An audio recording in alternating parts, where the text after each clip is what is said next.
Amarantus. 6. kapitola.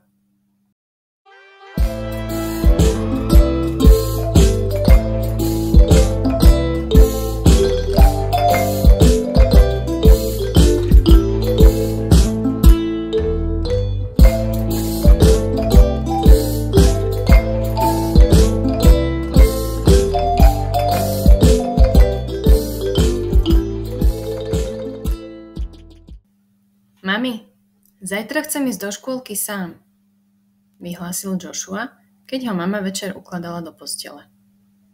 Mama sa prekvapene zamračila. Sám? A prečo? No len tak. Chcem ísť na kolobežke.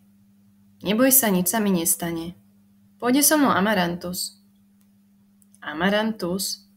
Ten predsa ani nepozná cestu, namietla mama. V tom sa ozval malý dráčik, sediaci na poličke. Mám v sebe zabudovanú navigáciu. Naprogramujem sa a bezpečne dorazíme. A navyše som bojovník. Keď mi budete dôverovať, nič sa nestane. Mama si povzdychla. Poradím sa s tatínkom. Teraz už spí. Poboskala Joshua na čelo, pohľadila ho po vlasoch a zhasla svetlo.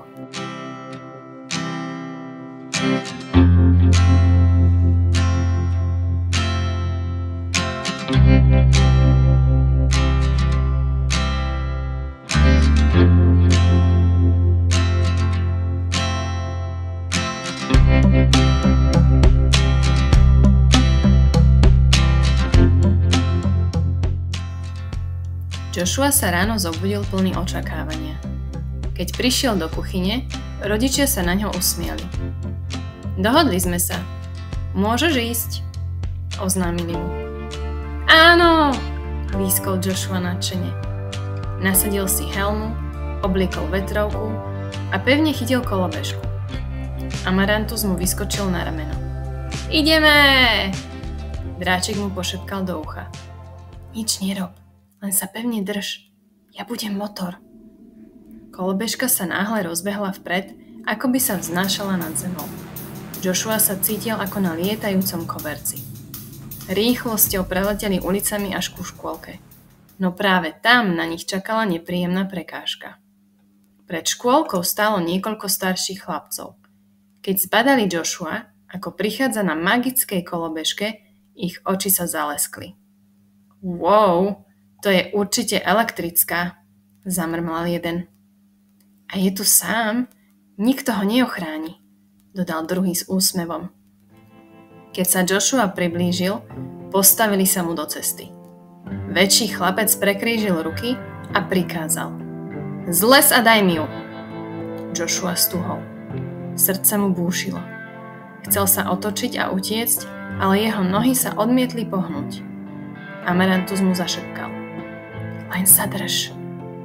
Chlapec sa natiahol, aby ho strhol z kolobežky, no v tom dráčik švihol chvostom. Neviditeľná sila odrazila útočníkov dozadu.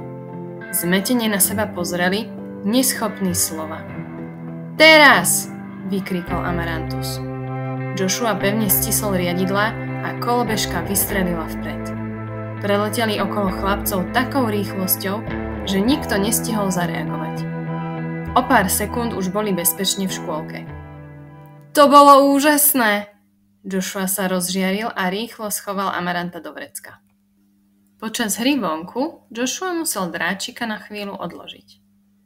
Nemal pri sebe jeho krabicu a tak ho skryl do hračkarského autíčka v triede.